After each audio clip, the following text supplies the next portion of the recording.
Hello मेरे प्यारे बच्चों। आज की वीडियो स्पेशल है हमारे सभी सीए फाउंडेशन स्टूडेंट्स के लिए। देखो, सीए फाउंडेशन के एग्जाम में बचे हैं अब कुछ दिन और अकाउंटेंसी में अगर आपका टारगेट है 85 से ज़्यादा मार्क्स लाने का, या इनफैक्ट मैं कह रहा हूँ आपका टारगेट है अकाउंटेंसी में सिर्फ पास होने का भी, तो ये गलतियां मत करना जो बहुत सारे बच्चे कर रहे हैं। क्या है गलतियां, मैं बताता हूँ आपको, चैप्टर वाइज बताऊंगा तो बहुत मजा आने वाला है। आपके सिलेबस का तो चैप्टर 1 और 2 है, देखो ये है पूरा थ्योरेटिकल, जिसमें आपका क्वेश्चन जो आएगा वो या तो जर्नल करवाएगा या लेजर या कोई कैश बुक, सब्सिडरी बुक या रेक्टिफिकेशन की एंट्रियां करवाएगा। अब इसमें बच्चे गलती क्या करते हैं कि वो जब जर्नल या लेजर या कैश बुक या सब्सिडरी बुक बना रहे होते हैं तो अपने मॉक पेपर्स में, प्रैक्टिस में rough rough rough rough rough काम करते हैं, नरेशन नहीं लिख रहे, फॉर्मेट नहीं बना रहे। पर एग्जाम में आप ध्यान रखना, देखो जर्नल का कोई भी क्वेश्चन आए, जर्नल को बाकायदा फॉर्मेट में बनाना, जर्नल एंट्री डेट के साथ लिखना, उसकी नरेशन लिखना। कोई भी टी शेप अकाउंट बना रहे हो, चाहे लेजर हो, सेल बुक हो, परचेज बुक हो, कैश बुक हो, रेक्टिफिकेशन की एंट्रियां भी कर रहे हो तो विद नरेशन करना। ये छोटी सी चीज एग्जामिनर पर बहुत अच्छा इंप्रेशन डालती है और आप देखना इससे 5-10 नंबर का भी फर्क पड़ सकता है अगर आप सारी बातों को बड़ा ध्यान रखते हो तो इस चीज का जरूर ध्यान रखना। उसके बाद देखो आपका है चैप्टर नंबर 3, जो कि है बीआरएस। बीआरएस में एक ही स्टैंडर्ड फॉर्मेट है, लेकिन देखो आपको बाकियों से आगे निकलना है। किस बात का ध्यान रखना है, जब आप स्टेटमेंट बनाओ तो उसमें हेडिंग जरूर दो, एज एट ये वो, और एक प्रॉपर स्टेटमेंट की तरह उसको फॉर्म दो। स्केल से पूरी लाइंस बनाओ ताकि वो एक स्टेटमेंट स्टेटमेंट की तरह लगे। और उसके अंदर कई बार बच्चे इंग्लिश लिखने में कोताही बरतते हैं कि कौन लिखेगा, सीधा प्लस माइनस ही तो करना है। नहीं, आपका आंसर होना चाहिए एक चार्टर्ड अकाउंटेंट की तरह। तो बीआरएस का एक ही सवाल आना है, जिंदगी में एक बार फाउंडेशन का एग्जाम देना है, उसमें एक बार बाय चांस एग्जाम आ जाएगा बीआरएस का क्वेश्चन, तो कर दो अंग्रेजी। क्यों उसका मतलब इतना आलस कि मैं नहीं लिखूंगा इंग्लिश, वो गलती करते हैं। अब आओ चैप्टर 4 पर, इन्वेंट्री। सेम गलती इन्वेंट्री में। इन्वेंट्री में फीफो लीफो का क्वेश्चन तो बहुत ही मुश्किल है आए एग्जाम में, क्योंकि वो इतना आसान है, इतना आसान है, आईसीआई खुद नहीं देगा कि भैया इतना आसान इन्वेंट्री का क्वेश्चन दे दूं। तो इन्वेंट्री में आपको क्वेश्चन ही स्टेटमेंट का देता है जिसमें आपको इन्वेंट्री फाइंड करनी है। अब उसमें भी ध्यान रखो, डेट जरूर लिखो, स्टेटमेंट को स्टेटमेंट की तरह बनाओ, टोटल आंसर आएगा तो डबल अंडरलाइन करो।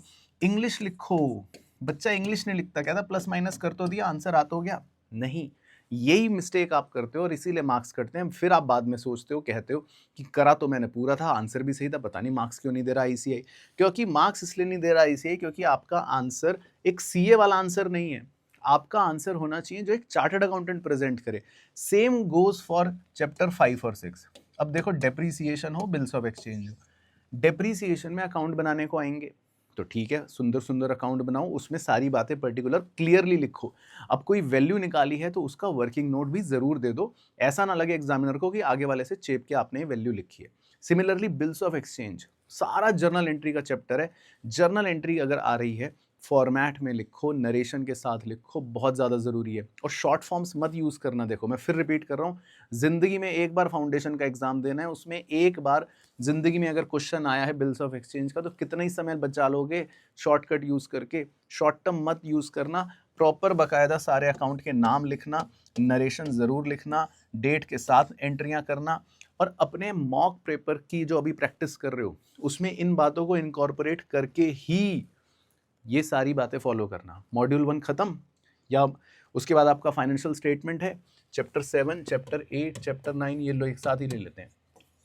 इनके अंदर क्या है, फाइनेंशियल स्टेटमेंट, बड़े बड़े टी शेप अकाउंट, चैप्टर 8 के अंदर बड़े बड़े T shape account single entry, chapter 9 के अंदर बड़े बड़े टी शेप अकाउंट। तो चाहे एनपीओ हो, चाहे फाइनेंशियल स्टेटमेंट हो, चाहे सिंगल एंट्री हो, सब में आपको लेजर टी शेप अकाउंट बनाने। आप बस ये ध्यान रखो, जब भी कोई टी शेप अकाउंट बना रहे हो, कुछ भी बना रहे हो, हेडिंग प्रॉपर देना। Receipt and payment account for the year ये, या फिर income and expenditure account for the year ये, बैलेंस शीट एज एट ये। किसी भी लेजर को बना रहे हो, डेटर अकाउंट, क्रेडिटर अकाउंट, तो थोड़ा सा पर्टिकुलर कायदे से लिखना और कोशिश करना प्रेजेंटेशन आपकी बड़ी हो, ताकि जब अभी प्रैक्टिस करो तो एग्जाम में भी ये चीज़ें नेचुरल रहें। ये छोटी छोटी बातें एग्जाम में आपके मार्क्स पर बहुत ज़्यादा फर्क डालने वाली है, मैं फैक्ट बता रहा हूँ।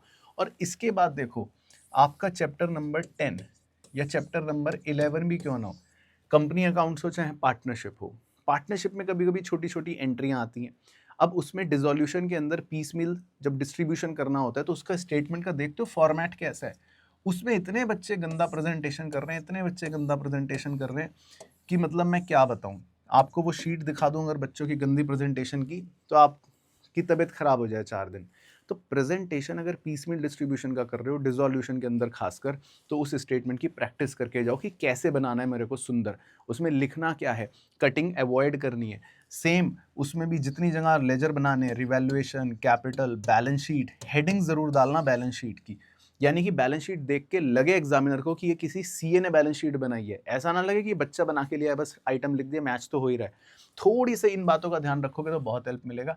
और देखो कंपनी अकाउंट्स तो पूरा खेल ही इसलिए करवाया जाता है ताकि ये देखा जाए कि बच्चा जो जर्नल कर रहा है या जो फ्लो है उसकी जर्नल एंट्रियों का, उसमें कोई शॉर्टकट तो नहीं है, डेट्स प्रॉपर है, नरेशन प्रॉपर है, क्या लिख रहा है वो, बोनस शेयर अगर इशू करें तो उसकी नरेशन क्या लिख रहा है। थोड़ा सा अगले 2-4 दिन इन चीज़ों पर फोकस कर लेना, और जो मैं कह रहा हूँ वो ज़रूर बात मानना। तैयारी 2% कम कर लेना, लेकिन ये बातें अगर आपने बढ़ा ली तो आप देखना मार्क्स आपके कहाँ से कहाँ पहुँच जाएंगे। तो चैप्टर वाइज ब्रेकडाउन है, ज़्यादा कुछ सोचने की ज़रूरत नहीं है। दोनों बातें मैंने आपको बताई, बस वो फॉलो करनी है।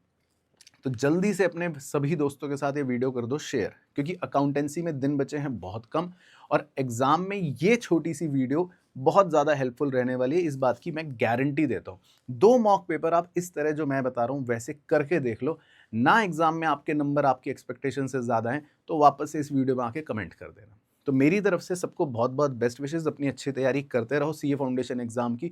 बहुत जल्दी मुलाकात करूंगा आपके साथ एक नई वीडियो में, तब तक मस्त रहना, स्वस्थ रहना और खुश रहना।